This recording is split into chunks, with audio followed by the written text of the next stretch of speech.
all the short films. And I would love to bring up the directors right now so we could start our Q&A.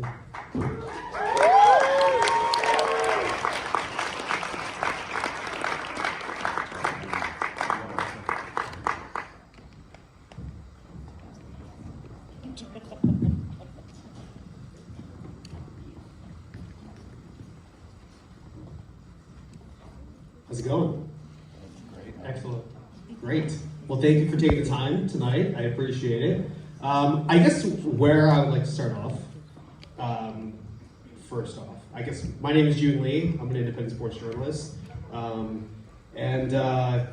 guess the question I have for you, for everyone here, is as you guys were putting together these films, I think one of the interesting through lines between all of them is seeing how sports shapes the relationships that people have with themselves and also with the world around them. And so I guess we could go down the line here as you introduce yourselves. I'm curious to see here how you saw your subjects, how sports shaped the relationships that your subjects had with themselves as you were kind of going about shooting these projects. My name is Sam Jones, and I directed the first film, Bent. Thank you all for coming out, and I want to shout out my producer, Simon is here, and my composer, Brandon, is here as well. So thanks, guys.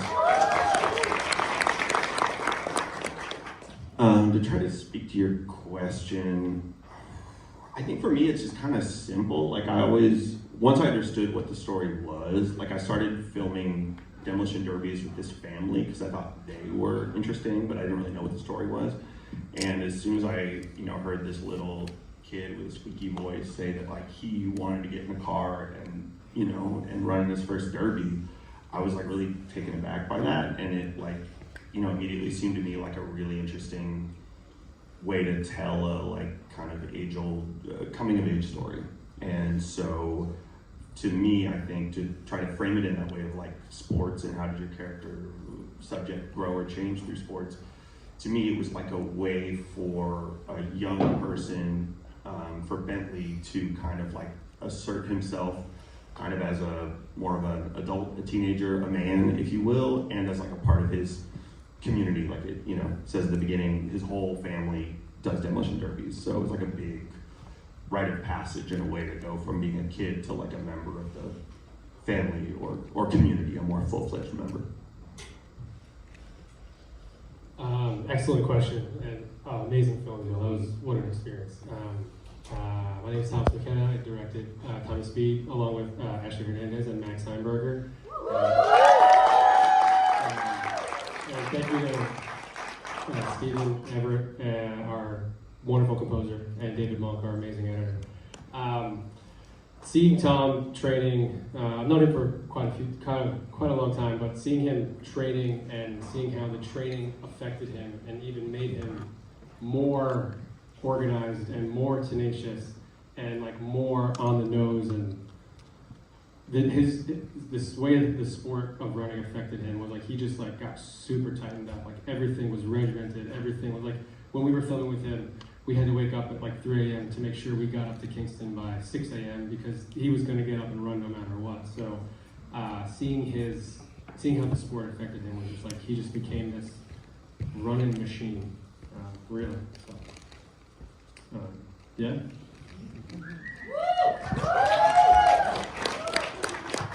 Hello, I'm Shabano. I directed Who Killed Rollerblading.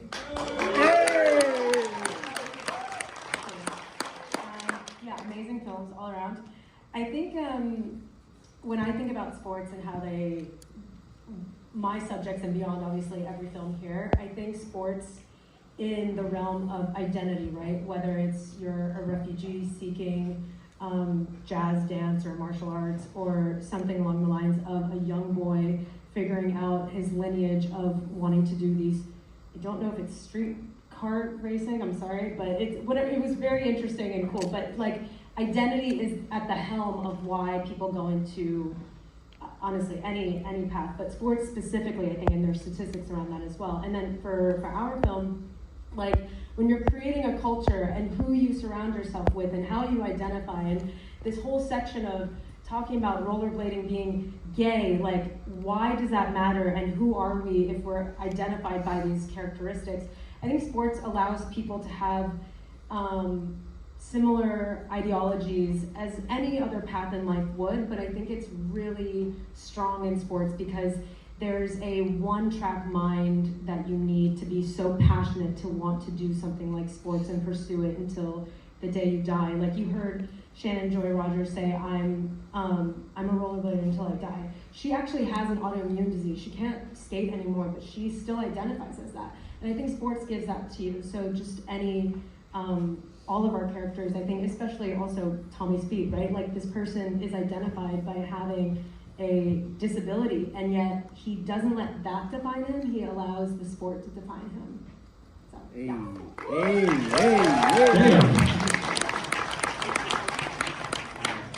Hi everyone, I'm Alex Gill. I directed Grappling Grace along with co-director Misha.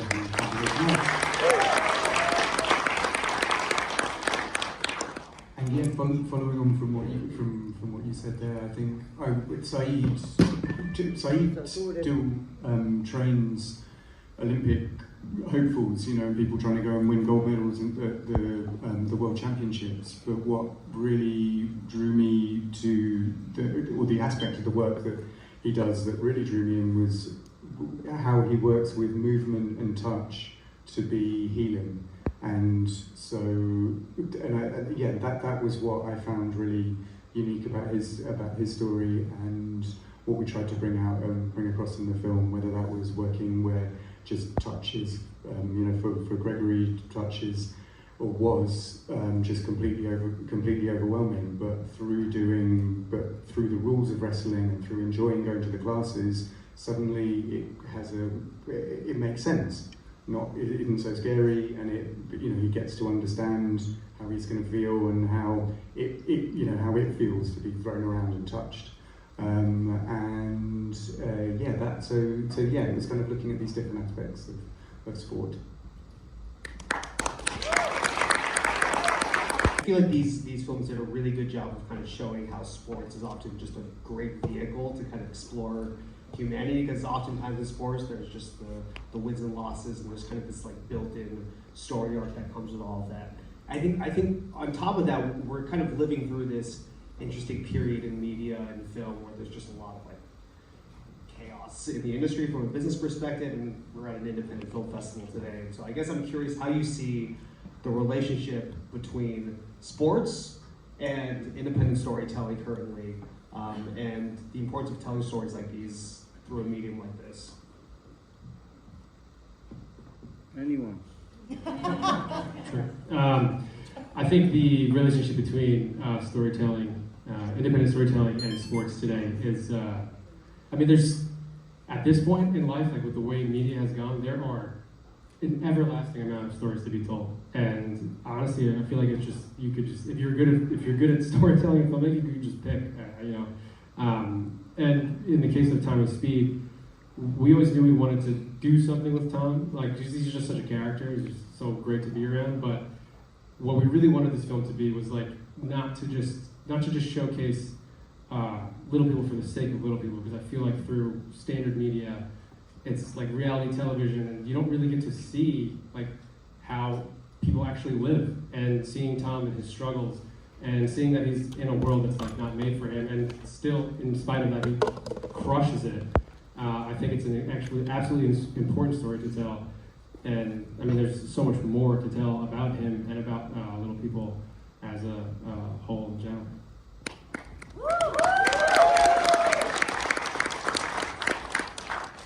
What I find particularly interesting, and this is something that I just thought of, so it's pretty half-baked, but I think there's reality to it. But when you want to pursue a sport as a child, unless you're born into a family that's like, this is what you're doing, a lot of times when we're looking at like socioeconomic classes and people who have access to like a basketball, a soccer ball, sports. But it starts as a single dream, right? Somebody saying like, okay, I think I can do this. I think I want to do this. And then slowly you start getting people attracted to your vision because you have this vision for yourself. And a lot of times the whole thing about independent filmmaking is that that's all that is. You know, you have this idea and you're dying to make it, and you need money, you need people that believe in you, you need friends that actually care enough to like hear you cry about it all the time. You have to have an amazing like camera person that like will do it for really cheap, you know, because everyone has to believe in what you're trying to do. And it's so similar in sports because you have this singular vision and you think, okay, I'm the person to usher this in, and I want everyone else to believe in this. And then they do. And I think there's so many parallels to that. It's really interesting.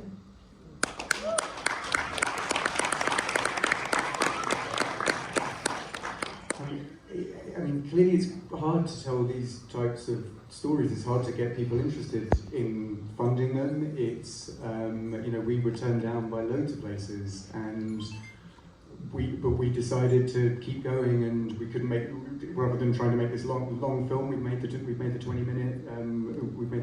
short with it, and I'm so glad we did, and I'm really thankful for you know, Emma and Juliana, and for Brandon, and the whole team here for selecting it and selecting all these stories, because actually what they all share is a real kind of sense of telling sports stories in a different way, in a way that I hope can be more prevalent. But I don't know if it will be, but I'm very thankful that this space exists to bring it out, and I hope we can make more of them. So this will be my last question. What do you think are some of the most undertold stories in sports right now? Because, you know, there's the entire world of professional stuff. There's, you know, sports is getting more and more corporate as it is with the leagues, and the World Cup is coming up, which is, you know, the biggest event in the world for a whole variety of reasons. But what are the stories that you think are not being told that should be told right now? I mean, I don't want to, like, you know, give any of my $1 million ideas away, but I will say that as I was thinking about that last question and listening to my peers up here, I was thinking about how, for me at least, sports is like a structure, a hook, maybe even like a Trojan horse to like sneak in some ideas and things that I'm interested in, that like maybe if I just like pushed them in front of your face, you wouldn't be that interested. But if I'm like, okay, there's a competition, there's some stakes, we might win, we might lose, now you might care about this character, or this space, or this issue that like maybe if I approached it directly, you might not be so interested in. And so I'm kind of interested in sports as like a vehicle to, you know, kind of trick people into engaging with things maybe they wouldn't otherwise. Yeah, a little bit, like hiding the, you know, the dog's pill in the cheese or whatever you're supposed to do. So there's a little bit of that. So for me, I guess I'm particularly drawn to, maybe I could do that in bigger, like more mainstream sports, but because I like to do things kind of small and kind of gritty and at a human level, I'm really interested in like sports that don't come to your mind when you think sports. I'm interested in stuff like demolition derbies and I would say ping pong, but Marty Supreme exists. But you know, like little, you know, gator wrestling and things of that nature that are on the fringes of sport, and that's what I'd like to explore and encourage other filmmakers to explore as well. Anyone else?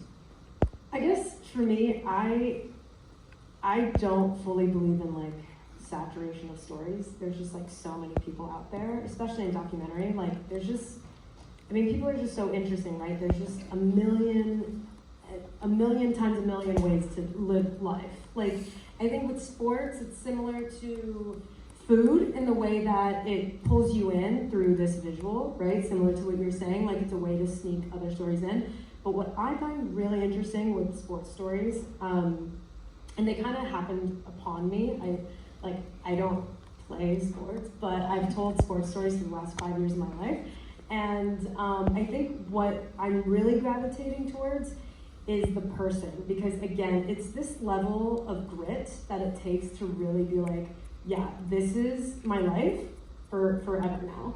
And I think there's just so many opportunities to tell more stories. I'm working on actually a couple other sports documentaries right now, and the subjects in those two, they're from all corners of the world. Like I'm Pakistani, so I tell a lot of stories from Pakistan, and there's a story I'm working on from there, and it's just every corner of the world has a story that might seem similar in themes, but then you get into the nitty, and it's just incredibly nuanced and so interesting because people are inherently just interesting, and lives lived in ways that we do not live are just interesting. That's why we're all into documentary, right? So, yeah.